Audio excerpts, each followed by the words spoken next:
Morning students, मैं doctor Jyoti Sachan, SMM government girls college Bhilwara. आज का ये जो वीडियो है इसमें हम अध्ययन करने जा रहे हैं क्लासिफिकेशन ऑफ अमाइनो एसिड।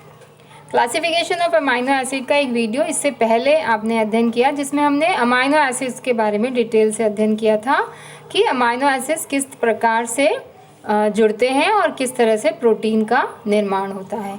इसी के साथ हमने अध्ययन किया था कि अमाइनो एसिड्स में जो उभयधर्मी गुण पाया जाता है वह क्या होता है।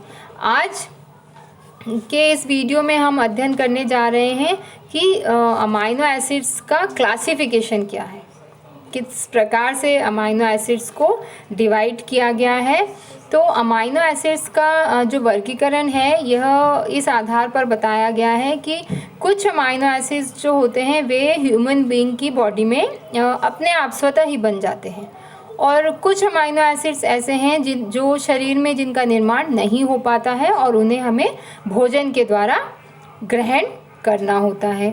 तो उसके निर्माण शरीर में उसके निर्माण के आधार पर या शरीर में उसका बन रहा है वो शरीर के अंदर, उस आधार पर अमाइनो एसिड्स जो है वो मुख्य रूप से दो प्रकार के होते हैं।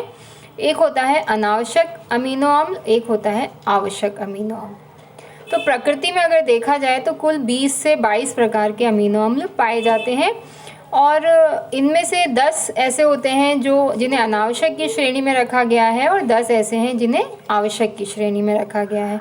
तो पहले तो हम बात कर लेते हैं कि अनावश्यक अमीनो अम्ल क्या होता है।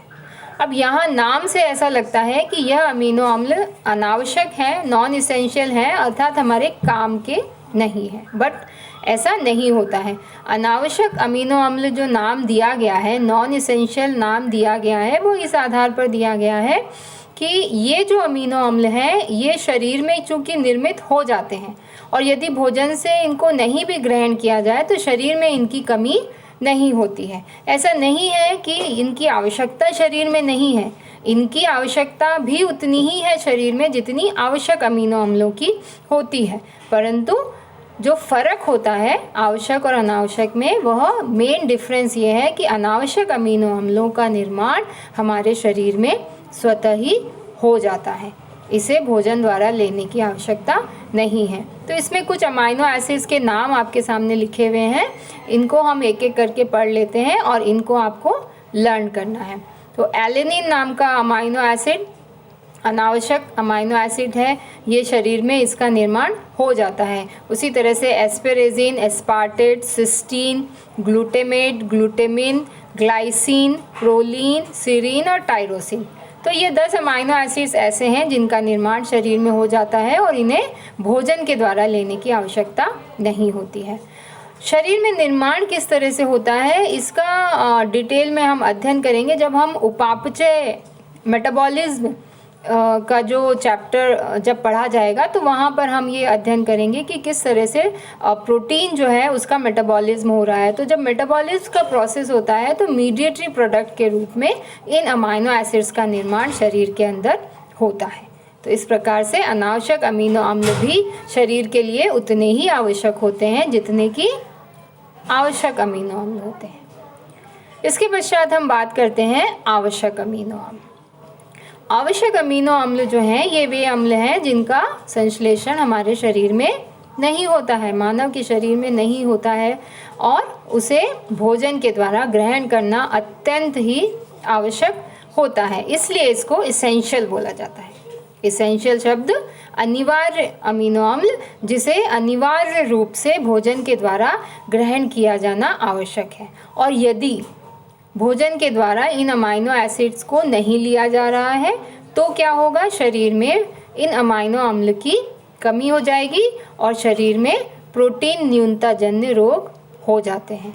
तो जो प्रोटीन न्यूनताजन्य रोग होते हैं जिसे हम प्रोटीन एनर्जी माल न्यूट्रिशन बोलते हैं, और प्रोटीन एनर्जी माल न्यूट्रिशन के अंतर्गत आपने ये प्रीवियस क्लासेस में पढ़ा है कि प्रोटीन की कमी हो जाती है, क्वाशीऑर्कर नामक बीमारी हो जाती है, और प्रोटीन और ऊर्जा दोनों की यदि कमी हो रही है तो मरास्मक्स नामक बीमारी हो जाती है, और इसी के साथ भी मरास्मिक क्वाशीऑर्कर। तो ये 3 तरह की बीमारियां हैं जो प्रोटीन की कमी, प्रोटीन ऊर्जा की कमी दोनों से हो जाती है। तो उसमें जो कमी होती है प्रोटीन की, उसमें विशेष रूप से होता यह है कि जो आवश्यक अमीनो अम्ल हैं उनकी कमी हो जाती है, क्योंकि भोजन के द्वारा अगर पर्याप्त मात्रा में प्रोटीन नहीं लिया जा रहा है तो फिर ये जो आवश्यक अमीनो अम्ल हैं इनकी कमी शरीर में हो जाती है, और उससे संबंधित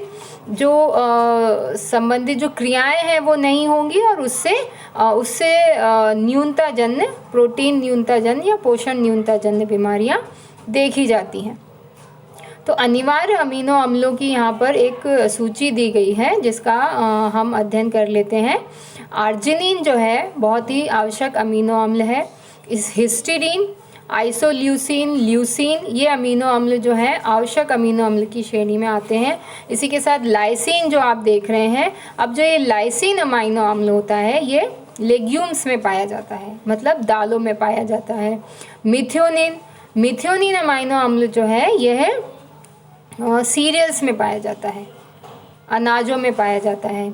इसी की तरह phenyl alanine, threonine, tryptophan, valine, ये सब जो है आवश्यक अमीनो अम्ल हैं, और भोजन में यह उपस्थित हैं, लेकिन अलग अलग प्रकार के भोजन में, या हम यूँ कहें कि अलग अलग तरह के भोज्य समूह जो प्रोटीन रिच फूड हैं उनमें यह पाए जाते हैं।